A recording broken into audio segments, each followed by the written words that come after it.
Assalamu alaikum dear students. You are watching Virtual Smart Learning. Today we will discuss what is scientific notation and what are prefixes. So let's start with scientific notation. Scientific notation is a way to write any large and a very small numbers in a more convenient form. तो असल में scientific notation क्या होती है कि suppose हमारे पास कोई भी एक बहुत लार्ज नंबर या फिर बहुत स्मॉल नंबर गिवन है। अब हमारे पास इस चीज़ को समटाइम्स लिखना भी मुश्किल होता है, लार्ज नंबर को या फिर बहुत स्मॉल वैल्यू को। इसके अलावा उन नंबर्स को याद करना भी हमारे पास मुश्किल हो जाता है। तो फिज़िक्स ने इसका एक बहुत ही सिंपल सा हमें सॉल्यूशन दिया और वो सॉल्यूशन है साइंटिफिक नोटेशन। साइंटिफिक नोटेशन से हम उसी सेम वैल्यू को एक बहुत छोटी सी वैल्यू के थ्रू एक्सप्रेस कर सकते हैं और उसी स्मॉल वैल्यू को बहुत स्मॉल वैल्यू को एक एप्रोप्रिएट वैल्यू के थ्रू कन्वे कर सकते हैं। सो स्टूडेंट्स, अगर आप यहाँ पे इसको और बेहतर तरीके से समझें तो यहाँ पे हमें एग्ज़ाम्पल गिवन है 15 लाख की। अब हमारे पास कोई भी अगर वैल्यू गिवन है तो उसको हम लोग साइंटिफिक नोटेशन में किस तरह से चेंज करेंगे कि आपने उसको देखना है राइट साइड से और देखना है कि हमारे पास फर्स्ट नॉन ज़ीरो डिजिट कहाँ पर है। जैसे ही हमें फर्स्ट नॉन ज़ीरो का क्या मतलब है, ऐसा डिजिट जो ज़ीरो नहीं हो वो मिलेगा, उसके बाद हम पॉइंट लगा देते होते हैं। जैसे हम लोग 15 लाख की बात करें तो इसमें हम देखें तो हमारे पास सबसे पहले 1 ख़ुद नॉन ज़ीरो है, तो हमें पहली वैल्यू ही नॉन ज़ीरो मिल गई है। तो हम इस नॉन ज़ीरो वैल्यू मींस 1 के बाद पॉइंट लगा देंगे। पॉइंट लगाने से ये हमारे पास क्या बन जाएगी, 1.5 आगे ये जो इनके जितनी भी वैल्यू है। अब जो पॉइंट के बाद वाली वैल्यूज़ हैं उनको हमने किस तरह से एक्सप्रेस करना है, उनको हमने as a power of 10 express करना है। अब हम पॉइंट के बाद अपनी वैल्यूज़ को काउंट करेंगे कि हमारे पास कितनी वैल्यूज़ आती हैं। अगर आप यहाँ पे काउंट करें तो 1 के बाद पॉइंट लगाएं और पॉइंट के बाद अगर वैल्यूज़ को काउंट करें तो 5 है, 1 और आगे कितने ज़ीरोज़ हैं, 2 3 4 5 6 6 प्लस हमारे पास कितनी आ गई, 1 2 3 4 5 प्लस 1 6। टोटल हमारे पास 1 पॉइंट के बाद 6 वैल्यूज़ हैं, तो हम 10 की पावर क्या देंगे, 6। तो ये हमारे पास 15 लाख लिखा जाएगा 1.5 इंटू 10 रेज़ टू पावर 6। अब हमारे पास देखें कितना इजीली हम लोगों ने इस 15 लाख को छोटी सी वैल्यू के थ्रू एक्सप्रेस कर दिया। अब अगर आप दूसरी वैल्यू देखें तो वो हमारे पास कुछ इस तरह से है, 0.00025। अब ये वैल्यू 1 से छोटी है, 1 से छोटी है तो इट मीन्स कि इसकी पावर नेगेटिव में आएगी। किस में आएगी, नेगेटिव में। हमेशा याद रखिए जब भी आप कोई वैल्यू देखते हैं जिसको आपने साइंटिफिक नोटेशन में कन्वर्ट करना है तो उसमें आप देखेंगे जो वैल्यू आपको गिवन है क्या वो 1 से बड़ी है या फिर छोटी है। अगर आपके पास वैल्यू 1 से ग्रेटर है, जैसे कि हमने देखा 15 lakh that is greater than 1, तो हमने उसकी जो 10 की पावर लिखी वो हमने पॉजिटिव में लिखी। पॉजिटिव का मतलब क्या है, उसके साथ हमारा जो साइन आएगा या फिर वैल्यू होगी वो न्यूट्रल वैल्यू होगी, सिंपल 6। जबकि अगर हमारे पास जो वैल्यू है वो 1 से छोटी है, स्मॉलर देन 1, जैसे यहाँ पे गिवन है 0.00025, तो इसको हम हमेशा किस में लिखेंगे, इसको हम नेगेटिव में लिखेंगे, इसकी जो पावर आएगी। तो हमेशा ये कॉन्सेप्ट आपने याद रखना है।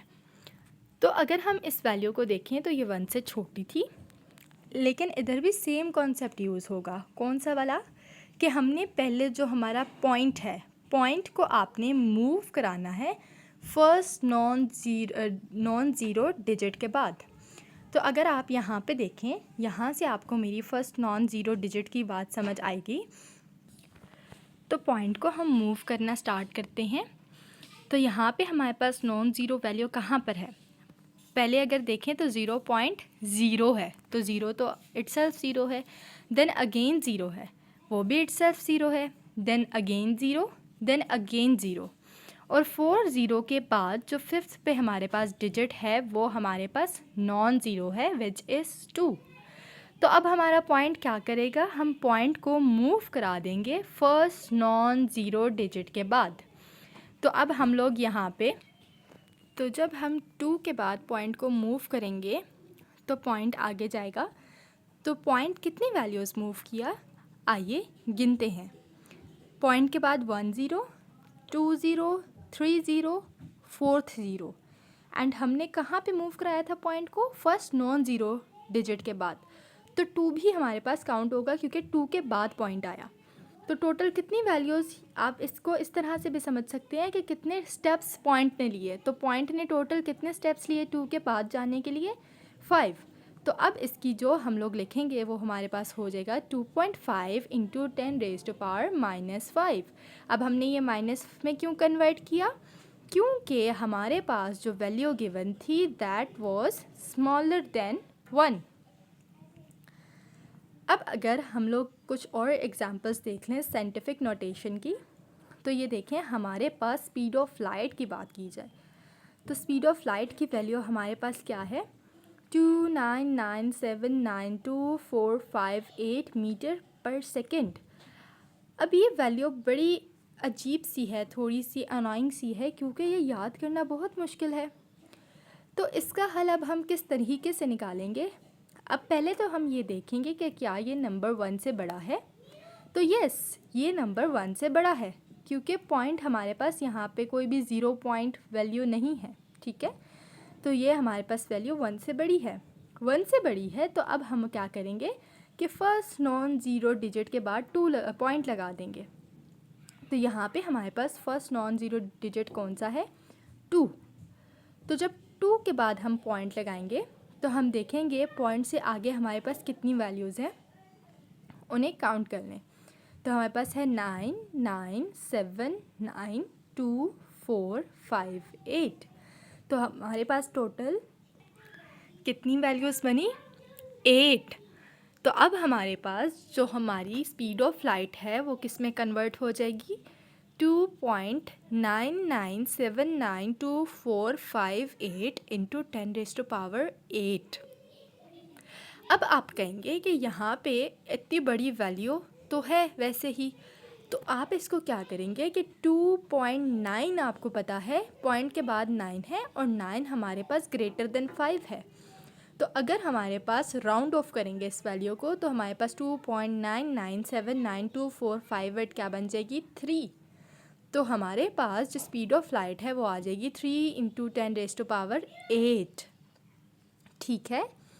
अब अगर हम मास ऑफ इलेक्ट्रॉन की बात करें तो वो देखिए क्या है? 0.00091, काफ़ी सारे ज़ीरोज़ हैं। ऑलराइट, 31 ऑलमोस्ट, सॉरी हमारे पास से आते हैं 30 ऑलमोस्ट। तो अब अगर हमारे पास पहले हम देखेंगे ये वैल्यू हमारे पास 1 से स्मॉलर है या ग्रेटर है। तो ये वैल्यू हमारे पास 1 से बहुत ज़्यादा छोटी है क्योंकि 0.000 अप टू 30 ज़ीरो हैं, देन 9 1 है। तो हम लोग इसको अब किस तरह से लिखेंगे? पहली बात हमें यहीं पे पता चल गई कि हमारे पास जो पावर आएगी वो नेगेटिव में आएगी, माइनस के साइन के साथ आएगी। देन हम काउंट करेंगे और पहले हम अपने पॉइंट को नॉन ज़ीरो डिजिट के बाद मूव कराएंगे। तो अगर हम देखें तो हमारे पास नॉन ज़ीरो डिजिट क्या है? 9। क्या है? 9। और 9 के बाद हम पॉइंट को जब शिफ्ट कराएंगे तो बीच में 30 ज़ीरोज़ आए और 1 9 आया। 9 प्लस 9 के एक वैल्यू और 30 ज़ीरोज़, तो ये हमारे पास टोटल हो गए 31। तो हमारे पास जो total approximate value I mass of electron वो आई 9.1 इंटू 10⁻31 kg। तो स्टूडेंट्स, यहाँ से आप लोगों को अंदाज़ा हो गया होगा कि बहुत ज़्यादा लार्ज वैल्यूज़, क्योंकि यहाँ पे कितने ज़ीरोज़ हैं? 30 ज़ीरोज़ हैं। ऑलराइट, अब 30 ज़ीरोज़ याद करना बहुत मुश्किल है। 30 आप इसके याद करें, 27 हमारे पास प्रोटॉन के होते हैं, आप उसको याद करें, तो इस तरह याद करना बहुत मुश्किल होगा। और सपोज़ हमें याद हो भी जाते हैं तो हमारे लिए लिखना बहुत मुश्किल होगा। मीन्स अगर हमारा पेपर है, हम पेपर में ऑलरेडी बहुत हरी में होते हैं। अब पेपर में हम अपने एग्ज़ाम में लिख रहे हैं और हमने 30 ज़ीरोज़, हमें आते हैं कि 30 ज़ीरोज़ पॉइंट के बाद डालेंगे, बट हम लोगों ने अपनी जल्दी में पैनिक होके 30 के बजाय 31 या फिर 28, 29 कुछ ज़ीरोज़ हमसे मिस हो गए हैं और हमारे पास टाइम भी नहीं है कि हम उन्हें रीचेक करें। तो इस कन्फ्यूजन को, इस प्रॉब्लम को हमने किस तरीके से हल किया कि उसकी पावर डाल दी तो इट मीन्स कि we know the approximate value of, we know what how many zeros are there. Alright students, अब हमारे पास हैं प्रीफिक्सेस। तो प्रीफिक्सेस क्या होते हैं स्टूडेंट्स? प्रीफिक्सेस हमारे पास रिलेट करते हैं साइंटिफिक नोटेशन से। अब देखें, साइंटिफिक नोटेशन में जो हम पावर्स लिखते हैं, ठीक है, अब ये जो पावर्स हैं, इन पावर्स को हम कुछ प्रीफिक्सेस के थ्रू भी शो कर सकते हैं। आइए वो देखते हैं किस तरह से। सो स्टूडेंट्स, प्रीफिक्सेस हमारे पास क्या होते हैं? Metric prefixes are symbols that represent multiples or functions of base unit in the metric system. अब metric prefixes हमारे पास होते हैं कि जैसे हमारे पास पीछे हमने वैल्यूज़ पढ़ी, सपोज स्पीड ऑफ लाइट है 3 × 10⁸, तो यहाँ पे हमारे पास मल्टीपल क्या है? 10 की पावर 8। तो अब जितने भी मल्टीपल्स होते हैं उनको शो करने के लिए हमारे पास कुछ प्रीफिक्सेस होते हैं। जो टोटल प्रीफिक्सेस हैं वो हमारे पास 12 हैं, बट इनमें से हमारे पास कुछ ऐसे इंपॉर्टेंट प्रीफिक्सेस हैं जो कि हम अपनी डेली लाइफ में यूज़ करते हैं, और वो प्रीफिक्सेस हम लोग के लिए बहुत ज़रूरी हैं कि हम उनको अपने फिंगर टिप्स पे याद कर लें। तो आइए देखते हैं वो कौन से प्रीफिक्सेस हैं। सो स्टूडेंट्स, ये हमारे पास कुछ प्रीफिक्सेस हैं जैसे कि गीगा, मेगा, किलो, सेंटी, मिली, माइक्रो, नैनो। अब इन प्रीफिक्सेस के सिंबल्स हमारे पास क्या होते हैं? Giga stands for capital G, mega capital M, kilo small k, centi small c, milli small m, micro, इसका भी आपके पास इस तरह का सिंबल है, and nano small n. Students, अब देखें, अब मेगा और मिली दोनों एम से रिप्रेजेंटेटेड है, बट हमारे पास मेगा के लिए कैपिटल एम है जबकि मिली के लिए स्मॉल एम है। तो यही छोटी छोटी चीज़ें हैं जो कि एक प्रीफिक्स को दूसरे प्रीफिक्स से डिफरेंशिएट करती हैं। तो आपको इन चीज़ों को बहुत ध्यान में रख के पढ़ना होगा। अब गीगा में हम लोग किसकी जगह लिख सकते हैं? सपोज़ हमारे पास कोई भी वैल्यू है तो उसकी पावर आती है 10⁹9, तो उसके लिए हम क्या लिखेंगे? गीगा। मेगा के लिए हम क्या लिखेंगे? 10⁶ के लिए हम मेगा लिखेंगे। 10⁻³ के लिए हम किलो लिखेंगे। 10⁻⁻² के लिए हम सेंटी लिखेंगे। 10⁻⁻³ के लिए हम मिली लिखेंगे। 10⁻⁻6 के लिए हम माइक्रो लिखेंगे, एंड 10⁻⁻9 के लिए हम नैनो लिखेंगे। तो स्टूडेंट्स, ये हमारे पास कुछ पावर्स थी जिनको हम इन प्रीफिक्सेस के थ्रू रिप्रेजेंट कर सकते हैं।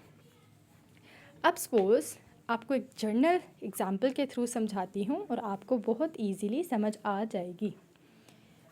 अब स्टूडेंट्स, हम लोग अक्सर अगर किसी मिल्क की बात करें तो मिल्क को हम रिप्रेजेंट किसके साथ करते हैं? लीटर के साथ। अब सपोज़ हमारे पास मिली लीटर्स में भी हम लीटर का एक और हमारे पास क्या होता है? मिली लीटर्स। अगर हम कोई भी चीज़, कोई भी क्वांटिटी मिली लीटर में रिप्रेजेंट करते हैं या हम बताते हैं ये मिल्क इतना मिली लीटर है, तो मिली का क्या मतलब है कि सपोज 3 मिली लीटर है तो 3 मिली लीटर स्टैंड्स फॉर 3 × 10⁻³ लीटर्स। इसी तरह सपोज़ आप एप्पल्स की बात करते हैं तो एप्पल्स हमारे पास केजी में आते हैं। आपने नॉर्मली भी सुना होगा कि 4 kg एप्पल्स आ गए, 2 kg एप्पल्स आ गए, 10 kg एप्पल्स आ गए। तो अब उस एक्चुअली kg का मतलब क्या होता है? वो जो k है दैट स्टैंड्स फॉर 10⁻³ तो अगर आपके पास 3 kg एप्पल्स हैं तो इट मीन्स 3 × 10⁻³ ग्राम्स एप्पल हैं। g एज इट इज़ रहेगा एंड k स्टैंड्स फॉर 10⁻³ तो स्टूडेंट्स इसी तरीके से हमारे पास प्रीफिक्सेस होंगे। तो अब हमारे पास प्रीफिक्सेस क्या होते हैं कि जो मल्टीपल होता है साइंटिफिक नोटेशन में, मल्टीपल क्या होता है जो कि 10 की कोई ना कोई पावर हमारे पास जनरेट करता है या पावर शो करता है, जैसे 10⁻⁹ तो अब उस 10⁻⁹ को हम गीगा से कैपिटल G से भी रिप्रेजेंट कर सकते हैं। तो इट इज़ कॉल्ड प्रीफिक्स। उम्मीद है कि आप लोगों को ये लेक्चर समझ आया होगा। मिलते हैं इंशाल्लाह नेक्स्ट वीडियो में। Do subscribe our channel and press the bell icon.